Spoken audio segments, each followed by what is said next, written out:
سورۃ الکہف۔ بسم اللہ الرحمن الرحیم۔ الحمد للہ الذی انزل علی عبدہ الکتاب ولم یجعل لہ عوجا۔ یہ پوائنٹ میں نوٹ کرا چکا ہوں کہ آخری آیت کیا تھی؟ قل الحمد للہ، کرو قل حمد اللہ کے لیے ہے۔ یہ آخری آیت تھی سورہ بنی اسرائیل کی، اور سورہ کہف کی آیت شروع ہو رہی ہے الحمد للہ الذی، گویا کہ اس حکم کی تعمیل جو ہے اس سے آغاز ہو رہا ہے اس سورہ مبارکہ کا۔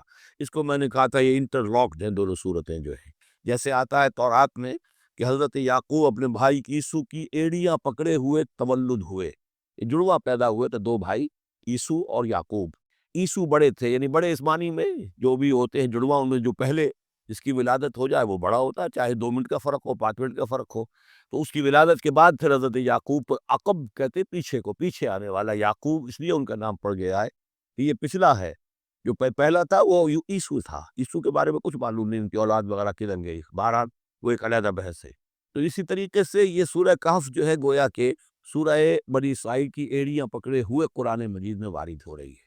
اس میں آپ دیکھیے الحمدللہ الذی انزل علی عبدہ، وہی اللہ تعالیٰ نے اللہ کے اپنے رسول کی جو نسبت ہے اس کو اب کے نمایاں کیا ہے، کتاب نازل کی ولم یجعل لہ عوجا، اور اس میں کوئی کجی نہیں رکھی، قیما سیدھی ٹھیک ٹھیک روشن مبین، لینذر بأسا شدیدا۔ اب یہ ہے لفظ جو بہت زیادہ غور کرنے کے قابل ہے۔ اس کتاب کے حضور پر نزول کے مقاصد میں سے ایک یہ بھی ہے خبردار کر دیں ایک بہت بڑی آفت سے۔ ویسے باسن جب واحد آتا ہے تو عام طور پر اس کے معنی جنگ ہوتے ہیں، جب جمع میں آتا ہے تو سختی، مصیبت، بھوک، فاقہ، یہ سارے بأسا۔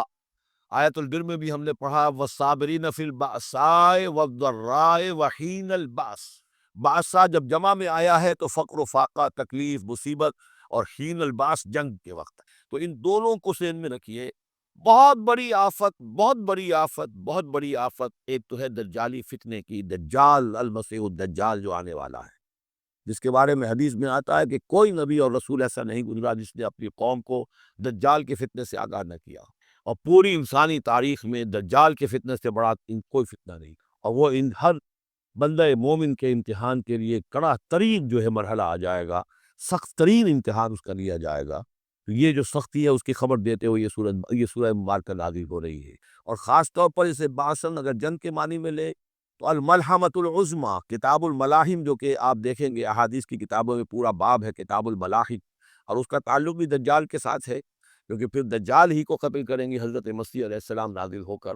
تو یہ سارا مسئلہ جو ہے اس کی خبر دینے کے لیے قیما لینذر بأسا شدیدا من لدنہ، گویا کہ یہ جو احادیث کی کتابوں میں آپ کو حدیث کے ابواب ملتے ہیں، چاہے وہ کتاب الفتن ہو اور چاہے وہ کتاب جو ہے آثار قیامہ ہے، اس طرح کے جتنے بھی ہے، اور کتاب الملاحم ہے، یہ گویا کہ اس کی شرح ہے لینذر بأسا شدیدا من لدنہ، اور یہ ہوگا بھی خاص اللہ کی طرف سے، یہ آزمائش بھی، یہ دجال کا فتنہ بھی، یہ بہت بڑی جنگ بھی، جس کو آرمگڈون کہتے ہیں، کرسچین جو ٹریڈیشن ہے اس میں اس کے لیے لفظ ہے آرمگڈون، ایک بہت بڑی جنگ ہوگی۔ ڈکشنری میں بھی آپ دیکھیں گے کہ خیر اور شر کی قوتوں کے درمیان اس دنیا کے خاتمے سے پہلے ایک بہت بڑی جنگ ہو رہی ہے جس کا نام آرمگڈون ہو۔ لینذر بأسا شدیدا من لدنہ ویبشر المؤمنین الذین یعملون الصالحات، اور تاکہ بشارت دے وہ ان اہل ایمان کو جو نیک عمل کرتے ہوں، ان لہم اجرا حسنا، کہ ان کے لیے ہوگا بہت اچھا بدلہ، ماکثین فیہ ابدا، اور وہ اس میں رہیں گے ہمیشہ ہمیشہ۔ یہ جو دجالی فتنہ ہے اس کے ساتھ ایک خاص مناسبت ہے سورہ مبارکہ کی۔ احادیث میں آتا ہے کہ دجالی فتنے کے اثرات سے بچنے کے لیے اس سورہ مبارکہ سے ذہنی اور قلبی رشتہ مفید ہے، اس کی تلاوت کرتے رہنا، خاص طور پر جمعے کے روز پوری سورہ کہف، ورنہ یہ کہ کم سے کم اس کی ابتدائی اور آخری آیات ان کی بڑی اہمیت ہے۔ دجالی فتنہ اصل میں کیا ہے سمجھ لیجئے کہ ایک تو ہے دجالی فتنہ بالعموم، دجل کہتے ہیں فریب کو، جیسے کہ کوئی نبی نہیں ہے وہ اس نے فریبی لبادہ اوڑھ لیا، نبوت کا دعویٰ کر رہا ہے، وہ دجال ہے۔ تو اس طرح کی تو حضور نے فرمایا ہے کہ 30 دجال پیدا ہوں گے، انہی میں سے ایک ہمارے زمانے کے اندر جو ہے یہ غلام احمد قادیانی بھی تھا، وہ دجال تھا، جس نے کہ اعلان کیا کہ میں نبی ہوں جبکہ وہ نبی نہیں تھا، تو فریبی بنا ہوا جس نے کہ ملمہ اپنے اوپر چڑھایا ہوا ہے۔ اسی طریقے سے دجالی فتنہ یہ جو ہے اس پوری دنیا میں اس وقت جو فتنہ ہے وہ یہ ہے کہ مادہ پرستی کا اتنا غلبہ ہو چکا ہے ذہنوں کے اوپر، افکار کے اوپر، لوگوں کی نظریات کے اوپر، لوگوں کی اخلاق کے اوپر، لوگوں کے اقدار جو ہیں، ویلیوز جو ہے اس کے اوپر، کہ وہ آخرت کو بالکل بھول گئے، اللہ کو بھول گئے، اسباب کے اندر گم ہے، مسبب الاسباب سے ذہول ہو گیا، دنیا ہی دنیا ہے، آخرت کو بھولے ہوئے ہیں، مادہ ہی مادہ ہے، روح سے کوئی سروکار ہی نہیں۔ یہ ہے بالعموم جس کا نام دجالی فتنہ ہے، کہ حقیقت کے اوپر پردہ پڑا ہوا ہے، آخرت پر دنیا کا پردہ پڑا ہوا ہے۔ یہ دنیا جو ہے در حقیقت کیا ہے؟ وَمَا الْحَيَاةُ الدُّنْيَا إِلَّا مَتَاعُ الْغُرُورِ، یہ دھوکے کا سامان ہے، اصل زندگی کو اس نے ڈھانپا ہوا ہے۔ ہم نے یہ سمجھ لیا کہ زندگی یہی ہے، اسی کے لیے بھاگ دوڑ محنت صبح و شام، اسی کے مستقبل کی فکر ہے، لیکن اصل زندگی اس کی کوئی فکر ہی نہیں ہے۔ باقی ایک دجال جو ہے جو آئے گا، وہ معاملہ احادیث کے اندر بھی بڑی طوالت کے ساتھ ہے، اور اس میں کافی پیچیدگیاں بھی ہیں، بعض چیزیں جو ہیں ایک دوسرے سے کچھ مختلف بھی ہے، اس میں پھر اہل علم کو بہرحال مطابقت پیدا کرنی پڑتی ہے۔ میں نے جہاں تک اپنی کوشش کی ایک رائے تک میں پہنچا ہوں، لیکن ابھی میں اسے بیان نہیں کر رہا ہوں۔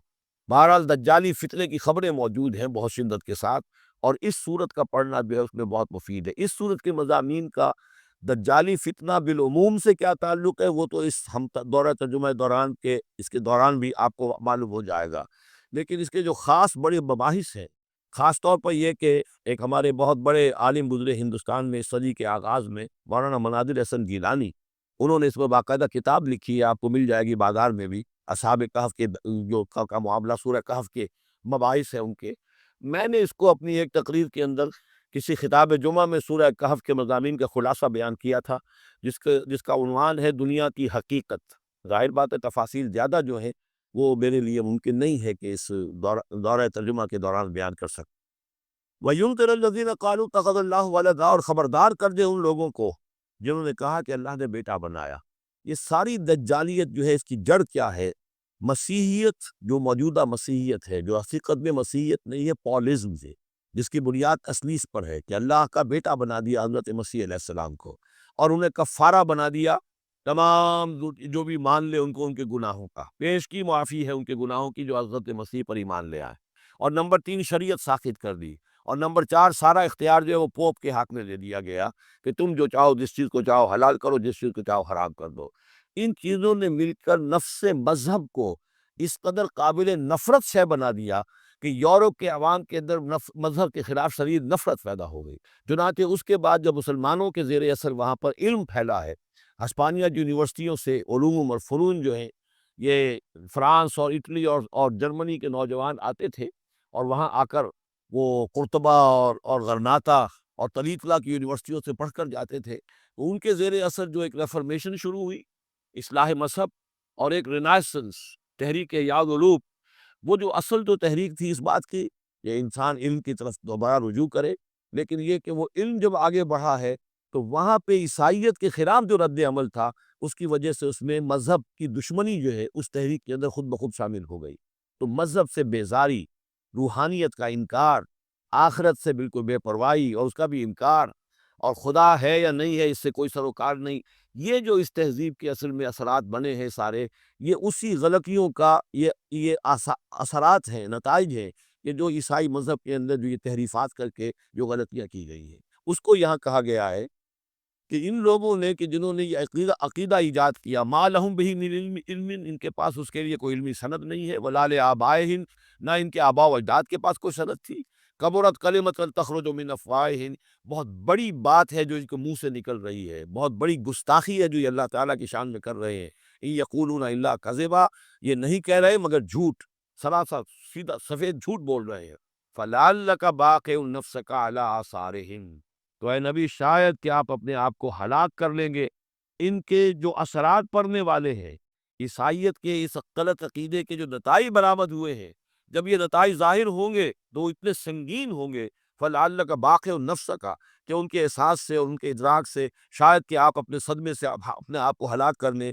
ان لم یؤمنوا بہذا الحدیث اسفا، اگر یہ لوگ اس حدیث پر، اس قرآن پر، یہ بات جو بتائی جا رہی ہے اس پر ایمان نہ لائے، اس پر ایمان نہ لائے، اپنے اس غلط عقیدے پر قائم رہے، اس غلط مذہب کو انہوں نے برقرار رکھا، تو اس کا جو رد عمل ہوگا نوع انسانی پر، اور اس سے تاریخ انسانی اور انسانی ثقافت جس غلط رخ پر پڑے گی، جو دجالیت کا فتنہ اسے جنم لے گا، ان تمام چیزوں کے اثرات سے شاید آپ کو اتنا صدمہ ہو کہ فَلَعَلَّكَ بَاخِعٌ نَفْسَكَ عَلَىٰ آثَارِهِمْ إِن لَّمْ يُؤْمِنُوا بِهَٰذَا الْحَدِيثِ أَسَفًا۔ انا جعلنا ما علی الارض زینۃ لہا، ہم نے زمین کے اوپر جو کچھ ہے اسے اس کا گہنا بنا دیا ہے، بناؤ سنہار بنا دیا ہے، زینت بنا دیا ہے۔ یہ آپ نوٹ کر لیجیے، لفظ زینت اور زمین میں اس کی زیبائش اور آرائش، یہ اس سورہ مبارکہ کا عمود ہے۔ یعنی دن اس کو اتنا کھبا دیا ہے نگاہوں میں اللہ نے کہ آخرت سے خود بخود انسان غافل ہو جاتا ہے۔ یہ پردہ پڑ گیا ہے، چمک دمک ہے، یہ کاریں ہیں، یہ بلڈنگیں ہیں، یہ کوٹھیے ہیں، یہ عالیشان عمارتیں ہیں، یہ کیا کچھ اس کی جو یوں سمجھیے پومپ اینڈ شو جو ہے اس وقت دنیا کا۔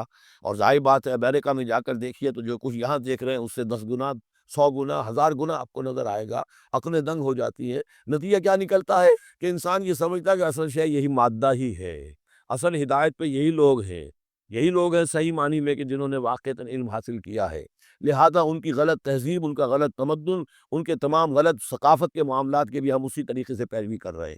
یہ سارا مسئلہ جو ہے وہ اس لیے ہے کہ یہ چمک دمک دنیا کی زیبائش اور آرائش اس سے ہم متاثر ہیں۔ انا جعلنا ما علی الارض زینۃ اللہ، جو کچھ زمین کے اوپر ہے اسے ہم نے اس کے لیے بناؤ سنگھار بنا دیا، لنبلوہم، تاکہ ہم آزمائیں ان کو، ایہم احسن عملا، کون ہے ان میں سے اچھے عمل کرنے والا۔ یعنی اب یوں دیکھیے وہ شعر جو ایک ہے، اگرچہ ذرا تھوڑا سا شان باری تعالیٰ کے اعتبار سے تو شاید اتنا مناسب نہ ہو، لیکن یہ کہ مفہوم کو ادا کرتا ہے کہ رخ روشن کے آگے شمع رکھ کر وہ یہ کہتے ہیں، ادھر آتا ہے دیکھے یا ادھر پروانہ جاتا ہے۔ ایک طرف ذات باری تعالیٰ ہے اور ایک طرف یہ دنیا ہے، اس کی چمک دمک ہے۔ اب یہ پروانہ جو ہے یہ انسان، اس کا امتحان ہے، آیا یہ اللہ اور آخرت کی طرف جا رہا ہے یا دنیا کی طرف اور دنیا کی زیبائش اور آرائش کی طرف جا رہا ہے۔ جو زیبائش اور آرائش کی طرف چلا گیا وہ گیا، وہ تباہ و برباد ہو گیا، فقط خسر خسران مبین۔ اور جس نے اس دنیا کی زیبائش اور آرائش اس سے منہ موڑ کر وہ جو حقیقت ہے، جو اصل حسن ازلی ہے اللہ تعالیٰ کا، اور اس کا جو جلال اور کمال ہے، اور جو آخرت کی نعمتیں ہیں ان کو اختیار کر لیا، وہ کامیاب۔ تو امتحان اتنا ہی ہے کہ رخ روشن کے آگے شمع رکھ کر وہ یہ کہتے ہیں ادھر جاتا ہے دیکھے یا ادھر پروانہ آتا ہے۔ وَإِنَّا لَجَاعِلُونَ مَا عَلَيْهَا صَعِيدًا جُرُزًا، اور یہ کہ جو کچھ بھی اس پر ہے ہم ایک وقت آئے گا کہ اس کو بنا کر رکھ دیں گے جیسے کہ میدان جس میں سے کہ فصل کاٹ دی گئی ہو۔ جب قیامت ہوگی کیا ہوگا یہاں پر، اسی زمین کو نہ یہاں پہ کوئی وہ پہاڑ رہ جائیں گے، کوٹ کوٹ کر چپٹی کر دی جائے گی، نہ یہ اب یہ آپ کے پاس جو ہے وہ اسکائی اسکریپرز رہ جائیں گے، نہ یہ اعلیٰ شان عمارتیں ہوں گی، کچھ نہیں ہوگا۔ یہ سب برابر ہوگا جیسے کہ کسی کھیت کو اندر سے فصل کاٹ دی جاتی ہے تو اب وہ پڑا ہوتا ہے ویران۔ وَإِنَّا لَجَاعِلُونَ مَا عَلَيْهَا صَعِيدًا جُرُزًا، ہم اسے کر کے چھوڑیں گے ایسا کھیت کہ جہاں کا چورا پڑا ہوا ہو، صرف بچا کھچا جو ہے وہ اس کا توڑی کا، اور کچھ نہ ہو۔ ام حسبت ان اصحاب الکہف والرقیم کانوا من آیاتنا عجبا، اب یہاں سے اصحاب کہف کی بات شروع ہو رہی، کیونکہ پوچھوایا تھا یہودیوں نے اصحاب کہف کون تھے۔ کیا تم سمجھتے ہو کہ اصحاب الکہف والرقیم، رقیم جو ہے ان کی تختی تھی ایک جس کے اوپر ان کے حالات لکھ کر، جو ان کے ایک جو کہف تھی ان کی غار والی جو تھی اس کے اوپر لگا دی گئی تھی، تو انہیں اصحاب الکہف بھی کہتے ہیں، اصحاب الرقیم بھی کہتے ہیں، یہ دونوں انہیں ایک ہی گروہ کے نام ہیں۔ کیا وہ تمہارے خیال میں ہماری بڑی عجیب آیات میں سے تھا؟ یا واقعتاً بات تو غیر معمولی تھی، لیکن حقیقت میں ہمارے ہاں تو ہماری تخلیق میں، ہماری صنائی میں اس سے ہزاروں گنا زیادہ عجیب باتیں ہوتی ہیں۔ ہمارے لیے تو کچھ ہے ہی نہیں کسی بھی درجے میں، تم سمجھتے ہو کہ شاید وہ بہت بڑی بات ہے۔ یہ سابق کہف کا جو قصہ ہے، اب میں سمجھتا ہوں کہ پورے وثوق کے ساتھ ہم کہہ سکتے ہیں کہ یہ قصہ کیا تھا۔ دیکھیے جب حضرت مسیح علیہ السلام آئے ہیں تو یہ پورا علاقہ جو ہے فلسطین کا، اور یہاں پہ جو آپ نے تبلیغ کی ہے، تو یہ اس وقت رومن امپائر کا ایک حصہ تھا۔ اگرچہ مقامی طور پر ایک لوکل بادشاہ جو تھا یہودی وہاں پر حکومت کر رہا تھا، لیکن وہ پپٹ تھا، اصل میں تو حکومت جو تھی رومیوں کی، جو رومی تھے بت پرست۔ اور اس کے بعد چونکہ انہوں نے بغاوت کی، حضرت مسیح تو اٹھا لیے گئے سن 30 عیسوی کے آس پاس یا 33 عیسوی کے آس پاس، لیکن اس کے بعد جو ہے ان یہودیوں نے بغاوت کی رومیوں کے خلاف، جس کے نتیجے میں سن 70 عیسوی میں ٹائٹس رومی نے تو ان کی حکومت بھی ختم کی، اور بیت المقدس کو برباد کیا، یروشلم کو تباہ کیا، 1,33,000 یہودیوں کو قتل کیا، اور ان کو بھیج دیا، نکال دیا وہاں سے باہر۔ اس وقت کا معاملہ یہ ہے کہ اب کوئی اکے دکے جو بھی رہ جاتے تھے یہاں پر، کوئی یہودی یا عیسائی، یہودیوں کو تو نکال دیا، عیسائی رہ گئے، لیکن عیسائیوں پر بھی بہت ظلم ہوتا تھا۔ یہ موحد تھے، حضرت عیسیٰ کے ماننے والے، وہ بت پرست تھے۔ تو اس زمانے میں کہیں بادشاہ کوئی تھا، ڈیسیس یا دقیانوس جس کو کہتے ہیں، اس کے زمانے میں کچھ جو عیسائی تھے حضرت عیسیٰ پر ایمان رکھنے، آج کے عیسائیوں پر قیاس نہ کیجیے، جو نصارہ تھے حضرت عیسیٰ کو ماننے والے جو موحدین تھے، ان میں سے کچھ نوجوانوں کی پیشی ہوئی بادشاہ کے دربار میں۔ انہوں نے کہا کہ تم اپنے نئے دین سے اگر باز نہیں آؤ گے، اتنے دن کی مہلت تمہیں دی جا رہی ہے تو تمہیں سولی چڑھا دیا جائے گا، بس مہلت دی جا رہی ہے، جاؤ اور کر لو، سوچ لو۔ ان لوگوں نے آ کر سوچا کہ اب نہ تو ہمارے لیے یہ ممکن ہے کہ ہم مقابلہ کر سکیں، چلو کسی غار میں چھپ جاتے ہیں، دیکھیں اللہ تعالیٰ کیا کرتا ہے ہمارے لیے۔ وہ ایک غار میں جا کر چھپتے ہیں، اور غار میں جا کر چھپے ہیں تو اللہ نے انہیں وہاں پر سلا دیا، موت تاری نہیں کہ سلا دیا۔ اللہ کروٹ بھی بدلواتا رہا، ان کے لیے سارا کچھ بندوبست کیا، اللہ کی قدرت میں تھا۔ حضرت عزیر کو 100 برس کے لیے مار دیا تھا، موت کے بعد ان کو دوبارہ زندہ کر دیا۔ لیکن یہ کہ ان کا معاملہ یہ ہے کہ ان کو وہاں پر جو ہے تقریباً 300 برس یہ وہاں پر پڑے رہے اس غار کے اندر۔ غار کی شکل کچھ خاص ایسی تھی کہ ادھر آنا جانا لوگوں کا تھا ہی نہیں، اور یہ ہے جو موجودہ ترکی کے علاقے میں شہر ایفسس ہے ایک، اس کے آس پاس ہیں اس طرح کے غار، جیسے ایجنٹا کے غار ہندوستان کے مشہور ہیں، ایسے ہی وہاں بھی غاروں کا سلسلہ ہے، اور ہیں بھی وہ ایسے کہ ان کے دہانے جو ہے وہ ہے شمال کی جانب، تو دھوپ ان میں براہ راست نہیں جاتی، صرف یہ کہ ریفلیکٹڈ لائٹ تو آتی ہے، لیکن یہ کہ براہ راست دھوپ نہیں جاتی، تو ایک طرح کا اندھیرا سا اس کے اندر ٹوائی لائٹ جسے آپ کہہ لیں وہ رہتا ہے سارا دن۔ وہاں پر یہ 300 برس تک سوتے رہے۔ اس 300 برس کے عرصے میں یہ ہوا کہ رومن امپائر جو ہے اس نے خود عیسائیت اختیار کر لی۔ 300 عیسوی کے اندر کانسٹنٹائن جو تھا ایمپرر، وہ عیسائی ہو گیا، اب پوری امپائر جو عیسائی ہو گئی۔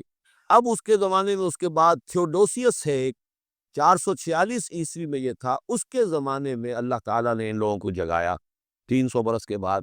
اب یہ سمجھ رہے ہیں کہ وہی زمانہ ہے، وہی کفار کی حکومت ہے، وہی مشرکین ہے۔ اب انہوں نے ڈرتے ڈرتے اپنے کسی ایک آدمی سے کہا بھائی جاؤ یہ لے کے سکہ لے کر جاؤ چاندی کا، اور کچھ نہ کچھ کھانے پینے کے لیے لے کر آؤ، دیکھنا لیکن اس طرح ہو کہ ہمارا پتہ نہ چل جائے کہ ہم یہاں چھپے ہوئے ہیں۔ وہاں جو گئے انہوں نے وہ سکہ جو پیش کیا اور کہا یہ سکہ تمہارے پاس کہاں سے آیا؟ یہ تو بہت پرانا سکہ ہے، تو 400 سال پرانا، 300 سال پرانا سکہ کہاں سے لے آئے تمہیں کوئی خزانہ ملا؟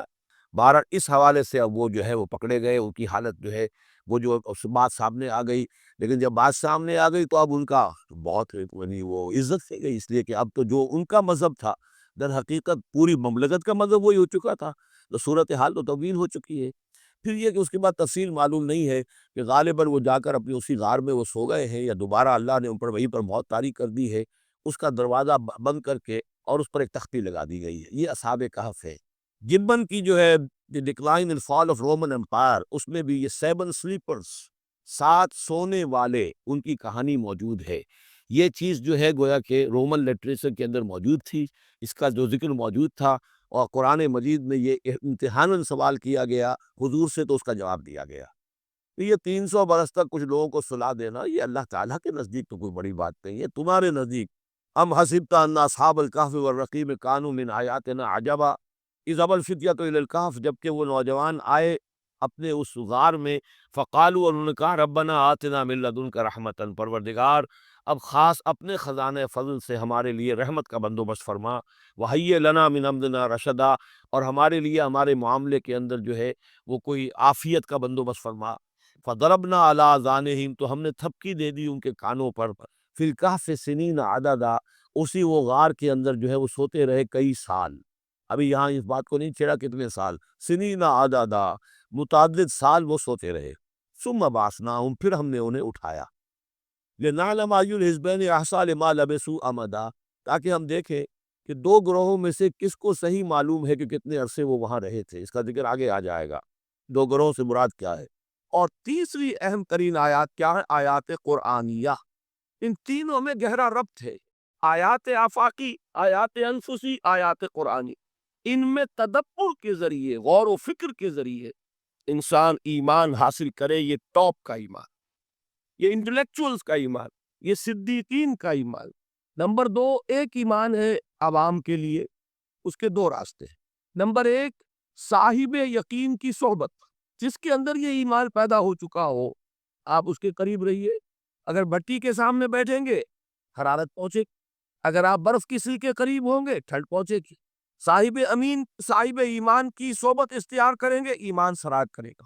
یہ ہے عوام کے لیے صحبت، کونوا مع الصادقین، ان کی صحبت اختیار کریں۔ تیسرا ذریعہ ہے جو ہمارے لیے خاص طور پر جو مسلمان پیدا ہوئے، اب ایک بچہ ہے 7 سال کا، آپ نے نماز پڑھنے کی عادت ڈال دی، پڑھ رہا، اگرچہ غیر شعوری عمر سے شروع کر دیا، اس روزہ رکھتا ہے، 9 برس کا ہو گیا روزہ رکھنا شروع کیا، یہ اعمال جو ہیں ان سے بھی ایک یقین پیدا ہوتا ہے۔ جیسے یقین سے عمل پیدا ہوتا ہے، ایسے ہی عمل سے بھی یقین پیدا ہو۔ جب مداومت کرتے رہے گے اس پر تو اس سے بھی ایک یقین کی کیفیت انسان میں پیدا ہو جائے۔ سورہ حجرات میں جو بحث آئی ہے اس کے آخر میں یہی ہے کہ اے نبی، یہ بدو جو دعوے دار ہے ایمان کے، یہ آپ پر احسان در رہے، یمنون علیک ان اسلموا قل لا تمنوا علی اسلامکم بل اللہ یمن علیکم ان ہداکم للایمان ان کنتم صادقین۔ یہ آپ پر احسان در رہے کہ ایمان لے آیا، نبی ان سے کہیے مجھ پر اپنے ایمان کا کوئی احسان نہ دھرو، اپنے اسلام کا، بلکہ اللہ تم پر احسان دھرتا ہے کہ اس نے تمہیں ایمان کے راستے پر ڈال دیا ہے۔ جب اسلام پر آ گئے ہو تو عمل کرتے رہو گے، ان تطیعوا اللہ ورسولہ، اگر عمل کرتے رہو گے تو اس عمل کے ذریعے سے بھی تمہارے اندر ایمان پیدا ہو جائے۔ تو یہ 3 راستے ذہن میں رکھیے۔ جو عوام ہے غور و فکر، سوچ بچار، اس کی صلاحیت نہیں یا مواقع نہیں، ان کے لیے یہ 2 راستے ہیں، یقین بذریعہ عمل اور یقین بذریعہ صحبت۔ یہاں سے اٹھا رہے ہیں لوگوں کو، بار بار یہیں آ جاتے ہیں، اب یہاں پر دیکھیے نا ان کو دقت ہوتی، یہاں پہ کوئی صاحب پہلے سے روک دیا کرے نا جو بات گڑبڑ ہوتی ہے۔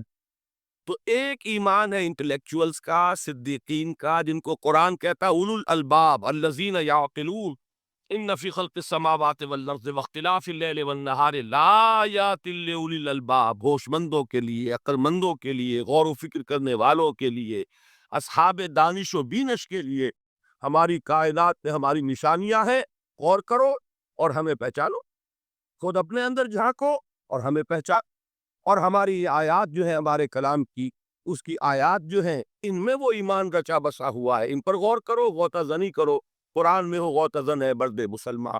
یہ ہے ٹاپ کا ایمان، یہ ہے اصل وہ ایمان کہ جو مطلوب ہے۔ اب باقی حضرات جو ہیں ان کے قریب رہیں گے، ایمان حاصل کر لیں گے، اور جو اعمال اللہ نے بتائے ہیں ان پر عمل کرتے رہیں گے، ایمان۔ اب دوسری بات کی طرف آئیے، نفاق سے کیسے بچا جائے، اس کے لیے بھی 3 عمل ہوئے۔ پہلی چیز اور 2 چیزیں تو وہ ہیں کہ جو سورہ منافقون ہی کے دوسرے رکوع میں بیان ہوئی۔ پریونشن کیسے ہوگی، بچو گے کیسے؟ دوام ذکر، اللہ کو یاد رکھو، یا ایھا الذین آمنوا لا تلہکم اموالکم ولا اولادکم عن ذکر اللہ ومن یفعل ذلک فاولئک هم الخاسرون۔ دل کو غفلت میں مت آنے دو، دل غافل ہوگا شیطان کا ڈیرا بن جائے گا۔ وہ دوام ذکر میں، البتہ یہ ذہن میں رکھیے کہ دوام ذکر کا ذریعہ کیا ہے، اس میں مغالتے ہیں لوگوں کو، جو سب سے بڑا ذکر ہے اس کو بھولے ہوئے ہیں، اور جو تیسرے چوتھے نمبر کا ذکر ہے اس کو سمجھ بیٹھے ہیں کہ بس یہی ذکر ہے۔ سب سے بڑا ذکر، مجسم ذکر قرآن ہے، الذکر انا نحن نزلنا الذکر وانا له لحافظون۔ وہ الذکر کون سا ہے؟ قرآن۔ اسی کو فرمایا، میں نے وہ آیت سنائی تھی کہ لوگ تنزیہ کہتے تھے، یا ایھا الذی نزل علیہ الذکر انک لمجنون، حضور سے مخاطب ہوا کہتے ہیں فلاں جس کے اوپر کے اس کے خیال کے مطابق ذکر نازل ہوا ہے، ہم تو تمہیں پاگل سمجھتے۔ وہاں بھی لفظ کیا ہے؟ الذکر۔ تو معلوم کیا ہوا؟ انا انزلنا الیک الذکر، میرے اعصاب ڈھیلے، اس طرح میں محول نہیں۔ حضور نے بائیکاٹ کا حکم دیا صحابہ کو، 3 صحابہ تھے ایسے، 2 اور تھے جنہوں نے اسی طریقے سے اعتراف کیا۔ حضور نے حکم دے دیا کوئی ان سے گفتگو نہ کرے، سوشل بائیکاٹ۔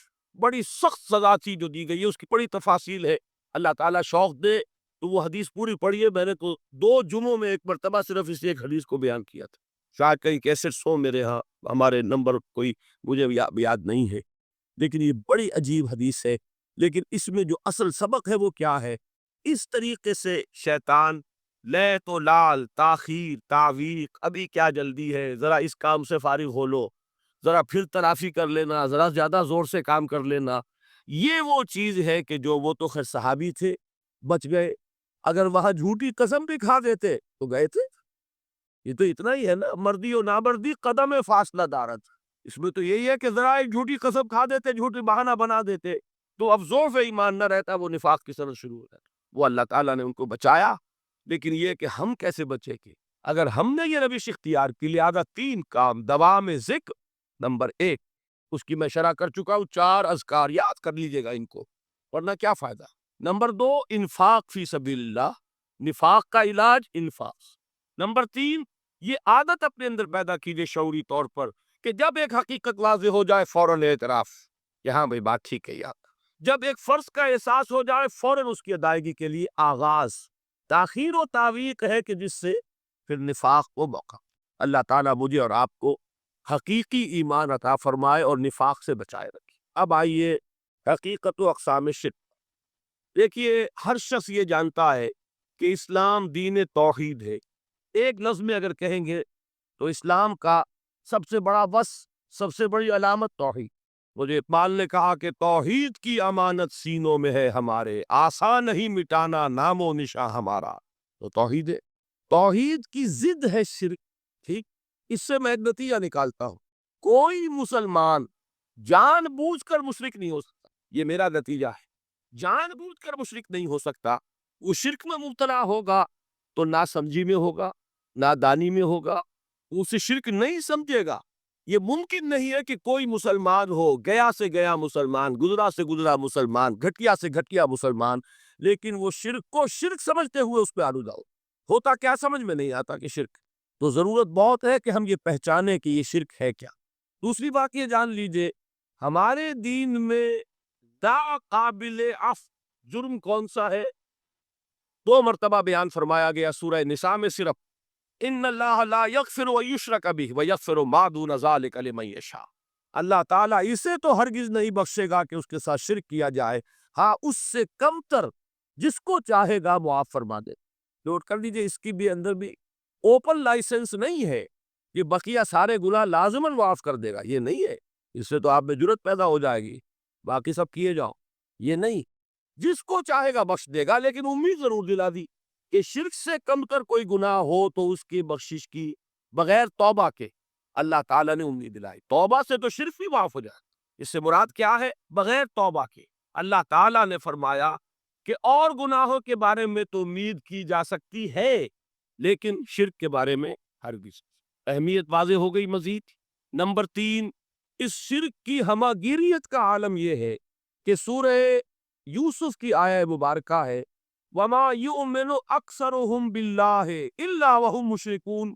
انسانوں کی اکثریت کا حال یہ ہے کہ وہ اللہ پر ایمان نہیں رکھتے مگر کسی نہ کسی قسم کے شرک کے ساتھ۔ یہ یونیورسلٹی ہے اس کی کہ اللہ کو بھی مان رہے ہیں لیکن کسی نوع کا شرک جو ہے وہ بھی لگا رکھا۔ وَمَا يُؤْمِنُ أَكْثَرُهُمْ بِاللَّهِ، انسانوں کی اکثریت کا حال یہ ہے کہ وہ ایمان نہیں رکھتے اللہ پر، الا وہم مشرکون، مگر یہ کہ کوئی نہ کوئی شرک بھی کرتے ہیں۔ چوتھی بات یہ سمجھیے کہ شرک ہر دور میں بھیس بدل کر آتا ہے۔ یہ ضروری نہیں ہے کہ شرک کی جو قسمیں آج سے 200 برس پہلے تھی صرف کوئی آج بھی رہے۔ ہو سکتا ہے کہ بالکل نئی شکلیں اس شرک نے اختیار کر۔ اس سے کیا نتیجہ نکلا کہ اگر اجتہادی بصیرت نہیں ہوگی تو ہو سکتا ہے کہ ایک شخص جو ہمارے سابق علماء نے لکھ دیا کہ یہ چیز شرک، یہ چیز شرک، یہ چیز شرک، یہ چیز شرک، آج سے 500 برس پہلے کا انسان بڑے سے بڑا عالم دین اپنے زمانے کے شرک کو پہچان کر تو لکھ سکتا ہے، اس سے تو آپ بچ رہے ہیں۔ امام ابن تیمیہ نے اس کو شرک قرار دیا، اس کو شرک قرار دیا، اس کو شرک قرار دیا، کوئی شخص ہے جو اس سے تو بچ گیا۔ امام صاحب کی دی ہوئی بصیرت سے اس نے ان جو اقسام ہے شرک کی ان کو پہچان لیا، لیکن یہ عین ممکن ہے کہ آج کے شرک کو وہ نہ پہچان رہا ہو، اپنی جگہ کو سمجھ رہا ہو اپنے آپ کو بہت بڑا موحد، جبکہ اس دور کا جو شرک ہے اس میں ملوث۔ اس کو میں نے کہا ہے کہ اس شرک کے بارے میں بڑی اجتہادی بصیرت کی ضرورت ہے۔ فارسی کا ایک شعر ہے، بڑا پیارا شعر ہے، بہر رنگے کے خواہی جامہ می پوش، من انداز قدت رامی شناسا۔ اپنے محبوب سے کہہ رہا ہے شاعر کہ تم جس طرح کا چاہو لبادہ اوڑھ لو، میں تمہیں تمہارے قد سے پہچان لوں گا۔ کتنا ہی چھپا لو اپنے آپ کو، کیسے ہی لباس بدل لو، بہر رنگے کے خواہی جامہ می پوش، من انداز قدت رامی شناسا، میں تمہارے قد سے تمہیں پہچانتا۔ یہ اگر بصیرت نہ ہو کہ شرک کو اس کے قد سے پہچان سکے آپ، اس کے لیے ضرورت ہے اصولوں کی۔ دیکھیے جس طرح الجبرا کے اصول ہوتے ہیں، فارمولہ ہے، فارمولہ ہاتھ میں آگے ہم مسئلے حل کرتے چلے جا رہے ہیں، آپ اپلائی کرنے کی دیر ہے فارمولے کی۔ اگر آپ نے صرف گنتی کر کے کسی زمانے کے شرک وہ تو سمجھ لیے، لیکن وہ بصیرت باطنی حاصل نہیں ہوئی، اجتہادی بصیرت، وہ اصول ہاتھ میں نہیں آئے کہ جس سے آپ پہچان سکے، تو ہو سکتا ہے کہ اس طور کے شرک کو آپ نہ پہچان سکے۔ اس کے لیے ضرورت ہے کہ اصل اصول ہاتھ میں آ جائیں تاکہ اصولوں کو اپلائی کریں۔ ایک بات مجھ سے اور سن لیجئے، میرا اپنا یہ تاثر ہے، ہمارے دین میں خیر، بھلائی، نیکی، چاہے وہ نظریے کی ہو، علم کی ہو، عقیدے کی ہو، عمل کی ہو، اخلاق کی ہو، وہ سب کیا ہے؟ وہ توحید ہی کے شجرہ طیبہ کی شاخیں، اور شر، برائی، گمراہی، خیالات کی ہو، نظریات کی ہو، علم کی ہو، عقیدے کی ہو، عمل کی ہو، اخلاق کی ہو، سب کے دانڈے شرک کے شجرہ خبیثہ سے ملتے ہیں۔ اس شجرہ خبیثہ کے برگوبار ہے جو بھی برائی ہے، عمل کی یا علم کی، اور اس شجرہ طیبہ کے برگوبار ہے جو بھی خوبی ہے، عمل کی یا۔ یہ میرا تاثر ہے، اور جب تک اس انداز میں وہ آپ کو اندرونی رشتے ظاہر نہیں ہوں گے، آپ پر منکشف نہیں ہوں گے، وہ اجتہادی بصیرت جو ہے پیدا نہیں ہو سکتی۔ اب آئیے ایک اور بات دیکھیے، شرک میں اور الحاد میں کیا فرق ہے، یہ بھی ہم نہیں سمجھتے۔ الحاد، مادہ پرستی، وہ کیا ہے؟ ایتھیزم، کسی بھی خدا کا انکار۔ ہمارے آج کے دور کی سب سے بڑی گمراہی یہ ہے۔ شرک کیا ہے؟ خداؤں کو ماننا۔ یہ کیا ہے؟ تھیزم ہے، لیکن پولی تھیزم ہے۔ توحید کیا ہے؟ مونو تھیزم ہے، ایک خدا کا ماننا۔ لیکن شرک کے اندر ایک اور حقیقت کو پہچان لیجئے، شرک میں ہمیشہ ٹاپ پر ایک خدا کو مانتے، باقی سارے خدا نیچے ہوتے، اوپر جا کر وہ توحید ہوگی ہمیشہ۔ کوئی مشرکانہ نظام ایسا نہیں ہے جو ٹاپ پر جا کر توحید نہ بنا۔ دیکھیے ہندو دیویاں، دیوتا بے شمار، لیکن مہادیو وہ بھی کیا دو ہیں؟ مہادیو وہ تو ایک ہے۔ انگریزی میں گاڈز، گاڈیسز، لیکن وہ چھوٹے جی سے لکھے جائیں گے، چھوٹے جی سے لکھے جانے والے gods and goddesses. Roman mythology ہو، گریک مائتھولوجی ہو، ان دیویوں دیوتاؤں کے نام ہی آپ نے یاد کر سکتی، لیکن گاڈ بڑے جی سے وہ ایک ہے کہ نہیں؟ ٹاپ پر جو ہے وہ ایک ہے، اس کو وہ بھی مانتے ہیں کہ اومنی پوٹنٹ، اومنیشنٹ، اومنی پریزنٹ، علی کل شیء قدیر، بکل شیء علیم، ہر جگہ موجود، وہ تو ایک ہی ہے، وہ تو کیپٹل جی سے لکھا جائے گا۔ باقی اس کے نیچے فوج ہے دیویوں کی، دیوتاؤں کی، خداؤں کی اور خدانیوں کی، وہ گاڈز اینڈ گاڈیسز ہیں۔ عرب میں کیا تھا؟ میں نے پہلے آپ کو وہ دو مثالیں دے دی ہیں، تیسری اور ایران کی لے لیجئے، خیر کا خدا اور شر کا خدا اور، ایک یزدہ، ایک اہرمن، ٹھیک، سنویت ہو گئی نا، دو خداؤں کو مانا، لیکن وہی ہیں جو خدائے گاں، خداؤں کا خدا، اس کو ایک ہی مانتے۔ یہی معاملہ عرب میں تھا۔ اللہ وہ ایک ہی تھا ان کے ہاں۔ قرآن میں آتا ہے، ان سے پوچھئے وَلَئِن سَأَلْتَهُم مَّنْ خَلَقَ السَّمَاوَاتِ وَالْأَرْضَ لَيَقُولُنَّ اللَّهُ، جب ان سے کہا جاتا ہے کہ کس نے پیدا کیا آسمان اور زمین کو، یہ فوراً کہہ گیا وَأَنَّىٰ يُؤْفَكُونَ، تو یہ ماننے کے بعد کدھر جا رہے ہیں؟ وہ کیا کہتے تھے کہ وہ بڑا اللہ تو ایک ہی، لیکن چھوٹے آلہہ ہے۔ آلہہ اور اللہ میں وہی فرق ہے جو کیپٹل جی کا گاڈ اور چھوٹے جی سے گاڈ اینڈ گاڈیسز، وہی فرق ہے کہ جو مہادیو اور دیویوں اور دیوتاؤں میں ہے، وہی وہاں تھا۔ اللہ وہ ایک اور سپریم، سب سے بالا تر، اس سے اوپر کوئی نہیں، تخلیق میں اس کا کوئی ساجی نہیں، لیکن اس نے کچھ آلہہ ہے جنہیں کچھ اختیارات تقسیم کیے ہوئے، کچھ اس کے لاڈلی ہستیاں ہیں جو سفارش کر سکتی ہیں۔ بس یہ شرک تھا مشرکین مکہ۔ بات سمجھ رہے ہیں؟ اس کا جائزہ لیں گے تو آپ کو، اور جو آج شرک کی اقسام میں بیان کروں گا اس کو ہاتھ میں لیں گے تو کسی موحد کا تلاش کرنا مشکل ہو جائے گا۔ ڈھونڈ اب ان کو چراغ رخ زیبا لے کر، آج جن کا نام مسلمان ہے ان کی اکثریت کسی نہ کسی نوع کے شرک میں مبتلا ہے۔ اب آئیے اقسام شرک۔ اقسام شرک میں بھی وہی کیفیت ہے جو نفاق کے بارے میں نے عرض کی تھی کہ ایک تقسیم یہ ہے جو علماء نے کی ہے، ایک ہے عقیدے کا نفاق، ایک ہے عمل کا نفاق۔ اسی طرح ایک ہے عقیدے کا شرک، ایک ہے عمل کا شرک۔ عقیدے میں نہیں ہے، عمل میں۔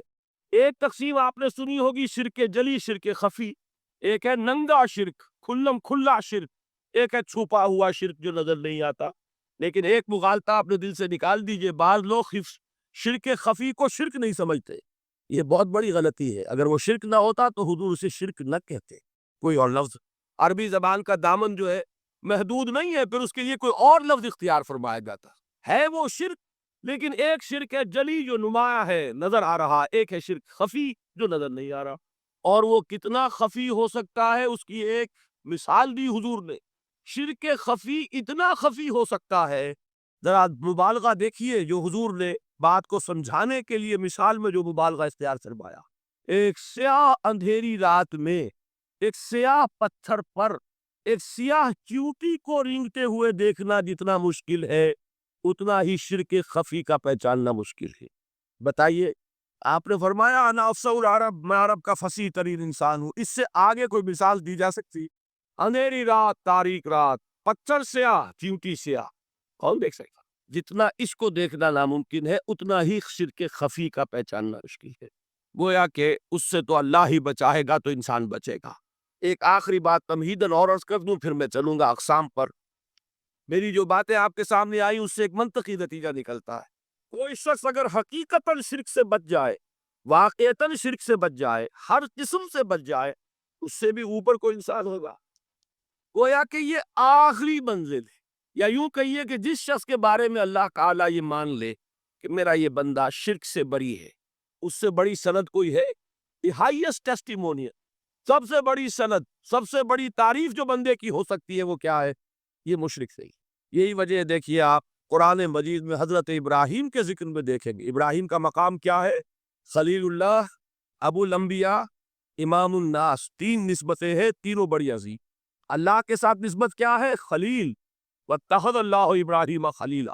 ابو الانبیاء، کتنے نبی ہیں ان کی نسل میں؟